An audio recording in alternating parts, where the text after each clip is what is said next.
VAT নিয়ে আমি আসলে কাজ করছি দীর্ঘ 23 বছর এবং কনসালটেন্সি করছি হচ্ছে 5 বছর। 5 বছরে আসলেও আমাদের যে ভ্যাটের যে বুঝার বা ইয়ের যে জায়গাটা সেটা হচ্ছে যে আমরা মনে করি যে মানে রেট বাড়ালে ভ্যাট আদায় বাড়বে, বাট ভ্যাট ম্যানেজমেন্টটাকে আমরা আমাদের এনবিআর গুরুত্ব সহকারে নিচ্ছে না।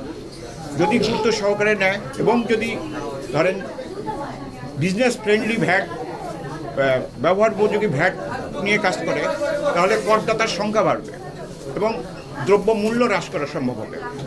কারণ ভ্যাট হচ্ছে ভোক্তা কর। যত এই ধরেন বর্তমান পরিস্থিতিতে যে 100টা পণ্যের উপর ভ্যাট বাড়ানো হলো বা এসডি বাড়ানো হলো, মানে এটা কিন্তু ডিরেক্টলি ইম্প্যাক্ট করবে দ্রব্যের উপরে। বাট এটা না করে ওনারা যদি ভ্যাটের পরিধি বাড়াইতে পারতেন তাহলে হয়তো বা এইরকম সিচুয়েশন ক্রিয়েট হইতো না।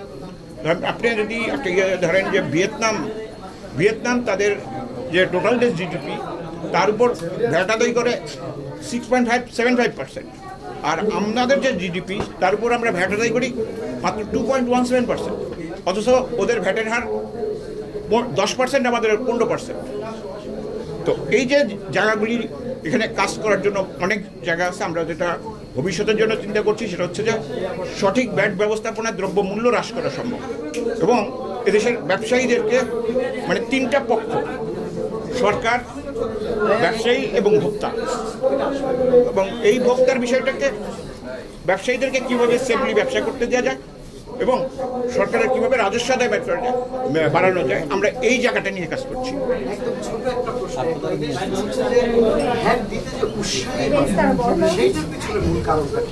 আসলে এটা উইন উইন সিচুয়েশন ছাড়া হবে না।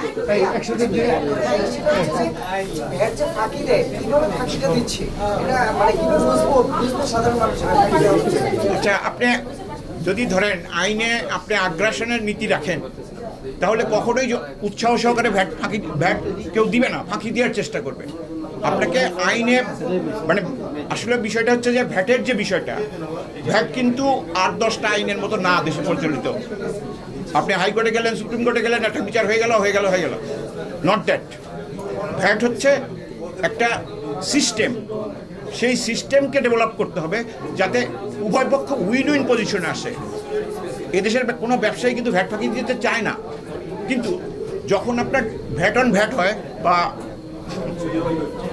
এটার পরিধি ইম্প্যাক্টটা ডাবল হয়ে যায়, তখন কিন্তু ভ্যাট ফাঁকির কথা চিন্তা করে। এখন পর্যন্ত তথ্যপত্রের জায়গা থেকে কোন সেক্টর থেকে সবচেয়ে বেশি কর ফাঁকি দেওয়া হয় বলে আপনি মনে করেন? কোন সেক্টর থেকে না, আমার কাছে মনে হয় এদেশে যদি মধ্যম আয়ের দেশ ধরা হয় তাহলে 1 কোটির উপরে ট্যাক্স পেয়ার থাকা, মানে রিটার্ন সাবমিট করা থাকা উচিত, কিন্তু সেটা এখনো 50 লাখ পার হইতে পারেনি। Thank you.